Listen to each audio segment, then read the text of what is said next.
मुस्लिमों के विरोधी है बीजेपी, मोदी, शाह, क्यों? योगी। क्यों? आरोप आप ही लोग पे लगते हैं। नहीं, बहुत क्लियर प्रिंसिपल आपको देखना पड़ेगा बीजेपी का और बाकी पार्टियों का, कांग्रेस, टीएमसी, बाकी पार्टियों के स्टांस में माइनॉरिटीज को लेके। बीजेपी बोलती है मैं धर्मनिरपेक्ष पार्टी हूं। धर्मनिरपेक्षता का मतलब क्या होता है कि किसी को भी irrespective of their caste, religion, creed, कुछ भी, मैं इक्वली ट्रीट करूंगा।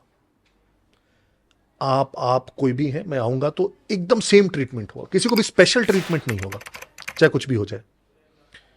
कांग्रेस का, आरजेडी का, टीएमसी का क्या कहना है कि मुस्लिमों का पहला हक है हमारे संसाधन पे, फर्स्ट प्रेफरेंस। ये दोनों का प्रिंसिपल में अंतर है। तो विरोधी कोई नहीं है।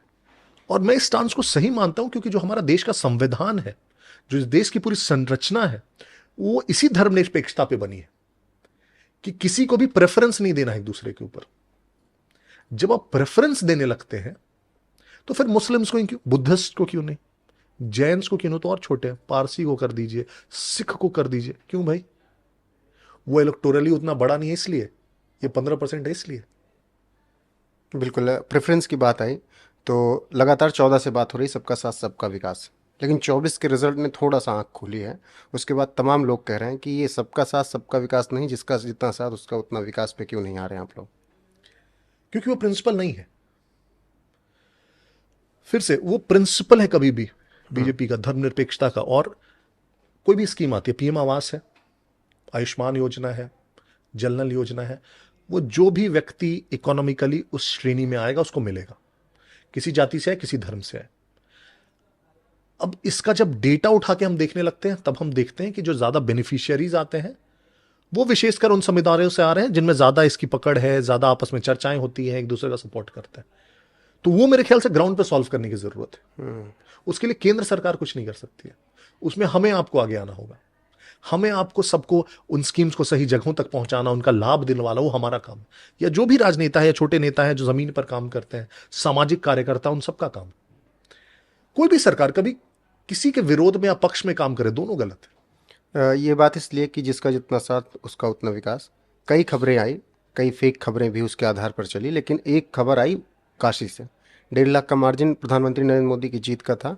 एक मोहल्ला जहां पर लगभग 500 से 600 राशन कार्ड पहुंचते हैं, सब सुविधाएं पहुंचती हैं, कॉलोनियां पहुंचती हैं, आवास पहुंचता, 8 वोट मिले।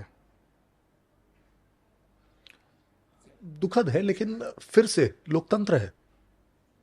फिर भी अगर कोई स्कीम वहां आएगी तो देंगे। कहां से कितने वोट मिल रहे हैं, अगर इसको डिटरमाइन करके